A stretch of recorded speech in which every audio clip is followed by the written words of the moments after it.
As of January 2026 India में लगभग 5.5 crore cases pending हैं, including all the courts all over India. और आज भी डेली करीब करीब 1 लाख केसेस रजिस्टर होते हैं ऑल ओवर इंडिया, और वहीं पर दूसरी ओर 1,20,000 केसेस सॉल्व भी होते हैं ऑल ओवर इंडिया। अब इन 5.5 करोड़ केसेस में से कुछ ऐसे केसेस भी हैं जो कि 10-15 साल से ज्यादा से चले आ रहे हैं। इसमें 1-2 केस मेरा भी है, हमारा भी है। तो कहना गलत नहीं होगा, जिस तरीके से इंडिया ने इसे टैकल करने के लिए फास्ट ट्रैक कोर्ट भी लाए हैं, उसी तरीके से अगर एआई का इस्तेमाल करके इसे और फास्ट ट्रैक किया जा सके तो आइडिया बुरा नहीं। और ये मूवी आपको यही चीज बताती है कि अगर एआई को इन कोर्ट केसेस को सॉल्व करने के लिए दिया जाए या लेटेस्ट केसेस को सॉल्व करने दिया जाए तो कितना बड़ा ब्लंडर हो सकता है। इंडिया में तो तबाही आ जाएगी। मर्सी मूवी की स्टोरी फोकस करती है क्रिस पर, प्लेड बाय क्रिस प्रैट, जो कि एक एआई जज मैडॉक्स नाम की प्लेड बाय रेबेका फर्गसन के सामने पेश होते हैं। और इनके पास 90 मिनट है ताकि ये अपने आप को बेकसूर साबित कर पाए, क्योंकि इनके ऊपर इन्हीं की बीवी के डेथ का इल्जाम लगाया गया। और बड़े वियर्ड तरीके से इनको खुद ही नहीं पता कि भैया मैं होश में नहीं था, मुझे नहीं पता कि मैंने अपनी बीवी को मारा या नहीं मारा।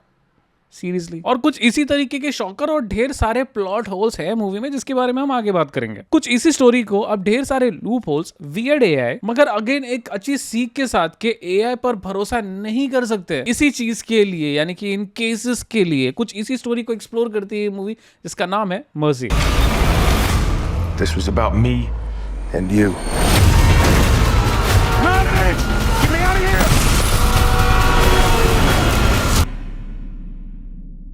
फर्स्ट थिंग्स फर्स्ट, एक ऐसा एआई का संगठन जो कि खुद जज है, जूरी है और एक्सिक्यूशनर भी है, वो भी 90 मिनट के अंदर, यानी कि क्राइम होने के 2 घंटे के बाद में उसके 90 मिनट के अंदर, यानी कि टोटल 3.5 घंटे में सब कुछ खत्म। और ऐसी एआई कोर्ट का नाम मर्सी रखा गया है। अब इसे क्या कहूं, इतनी भी तेजी से केसेस सॉल्व होने चाहिए या इतनी तेजी से सॉल्व होना केसेस का ठीक है भी। ये मूवी का सबसे बड़ा लूप होल था, क्योंकि एआई इन 2 घंटे में मिले सारे सबूतों के आधार पर, वीडियो रेक एक्सेट्रा ऑनलाइन प्रूफ के साथ, ये प्रूव करती है कि आप गुनहगार हो या नहीं। चलिए फॉर एग्जांपल मान लेते हैं कि जमीनी लेवल पर इंसानों से कोई गलती हो जाए, यानी कि क्राइम सीन के 2 घंटे के अंदर कोई 1-2 सबूत मिस हो जाए, जिसकी वजह से अगेन कोई बंदा बेकसूर साबित हो सकता है या क्या पता गुनहगार भी साबित हो सकता है। लेकिन भैया यहाँ पर तो एआई ने 3.5 घंटे में तो अपना काम कर दिया। भैया वो तो गुनहगार साबित होके निकल गया इस दुनिया से, बाद में पछताए क्या फायदा। अगेन ये मूवी का लूप होल था, बट इस लूप होल को मूवी ने बखूबी संभाला, जो कि स्पॉइलर की वजह से मैं आपको नहीं बता सकता। बट येट अगेन 3.5 घंटे में केस रफा दफा करना, दैट इज लाइक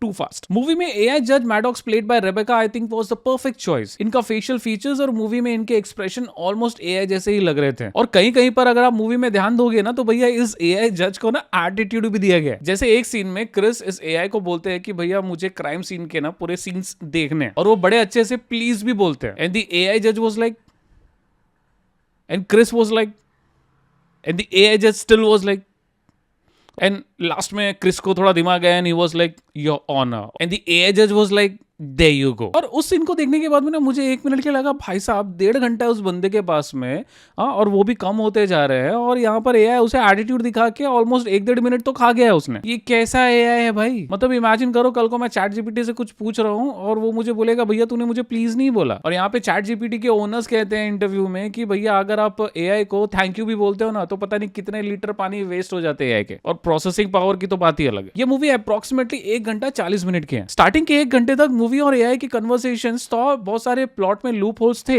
उसके बाद में भी मूवी पच रहा था, लेकिन एंडिंग में सब कुछ गुड़ गोबर हो गया। ये एआई एक जज है, गिल्टी है या नहीं बस इसे यही साबित करना है, दैट्स इट। इसका यही काम है। और स्टार्टिंग में इस एआई ने खुद ये चीज क्लियर की थी कि भाई मेरा यही काम है। बट हम देखते हैं कि भाई साहब ये तो उससे भी बहुत कुछ ज्यादा कर सकती है, इनफैक्ट करती भी है पूरी मूवी में। तो 1 मिनट के लिए मुझे ऐसा लगा कि ये मूवी मर्सी मूवी तक खत्म नहीं होनी चाहिए। इसका सेकंड पार्ट भी आएगा जहां पर ये बताया जाएगा कि भैया ये अब है ना पूरे इस दुनिया पर कंट्रोल कर रही है। कुछ टर्मिनेटर मूवी जैसा कुछ गुड़ गोबर हो जाएगा इसमें। कुछ इस तरीके की आजादी इस एआई को मिली थी। अब स्पॉइलर की वजह से नहीं बता सकता, बट आप जब मूवी की एंडिंग देखेंगे आप खुद समझ जाएंगे। बट हाँ, ये कहना गलत नहीं होगा कि डेफिनेटली मूवी की एंडिंग एक केस से थोड़ा ज्यादा हो जाती है, और एक्चुअल में इस मूवी का जो प्लॉट है उस प्लॉट से कहीं ना कहीं भटक जाती है। अच्छा, इस मूवी की एक चीज मुझे बहुत पसंद आई और वो थी इसका प्रेजेंटेशन। ऐसी मूवीज का ना प्रेजेंटेशन बनाना मेरे ख्याल से बहुत ही टफ काम हुआ होगा। और उसके ऊपर से जो वीएफएक्स डाले गए हैं, वीएफएक्स के पीछे जो एआई को दिखाया गया है, बैकग्राउंड जो दिखाया गया है, जो म्यूजिक और बैकग्राउंड स्कोर की मैचिंग होनी चाहिए, वो सारी चीजें जो दिखाई गई हैं वो काफी काबिले तारीफ थी। और इस टीम ने जो भी काम किया भैया, इनका हार्ड वर्क पेड ऑफ, क्योंकि अगर इस एलिमेंट को हम इस मूवी से निकाल देना तो मूवी देखने का मजा नहीं आएगा। अच्छा, मूवी भले ही थोड़ी बहुत इंटरेस्टिंग थी, कॉन्सेप्ट अच्छा था, वीएफएक्स भी अच्छे थे, लेकिन एक सबसे ज्यादा इंपॉर्टेंट एलिमेंट ये मूवी भूल जाती है, और वो ये कि कोई भी इंसान जिसे एआई जज कर रहे हैं, ये बंदा कोई वकील नहीं है। क्या हो अगर किसी सीधे साधे भोले इंसान को फंसाया गया, जिसे टेक के बारे में इतना नॉलेज ना हो, जिसे ये ना पता हो कि वो खुद अपने आप को कैसे डिफेंड करे? भैया यहीं पर तो वकील आते हैं। आई मीन मूवी में इतनी कॉम्प्लेक्स चीजें दिखाई गई हैं कि 1.5 घंटे में अपने आप को बेकसूर साबित करने की तो बात बहुत दूर की है, सिस्टम को समझने के लिए 2 से 3 दिन चला जाएगा। मूवी की वियर्ड चीज ये है कि एक जगह पर क्राइम सीन की इन्वेस्टिगेशन चल रही है और यहां पर फैसला सुनाने का ऑलमोस्ट फाइनल वर्डिक्ट आने वाला है कि भैया 1.5 घंटा है तुम्हारे पास में, अपने आप को साबित करो कि तुम गुनहगार नहीं हो। और पता चला वहां पे क्राइम सीन पूरी तरीके से उन लोगों ने देखा नहीं और यहाँ पर इसको वर्डिक्ट देके मार डाला। बाद में पता चला भैया वो सॉरी, 1-2 सबूत तो हमने मिस कर दिया था। मतलब इतनी जल्दी क्या है, मतलब इतना भी तेजी से केसेस को सॉल्व नहीं करना है भैया, 2-3 दिन तो दे सकते हो। और एक और एग्जांपल ये है कि इस मूवी में जितने भी पुलिस वाले थे ना भैया, ऐसा लग रहा था कि बस ऑन द स्पॉट, हाँ उसने फोन किया, हाँ भाई क्या करना है इधर पे,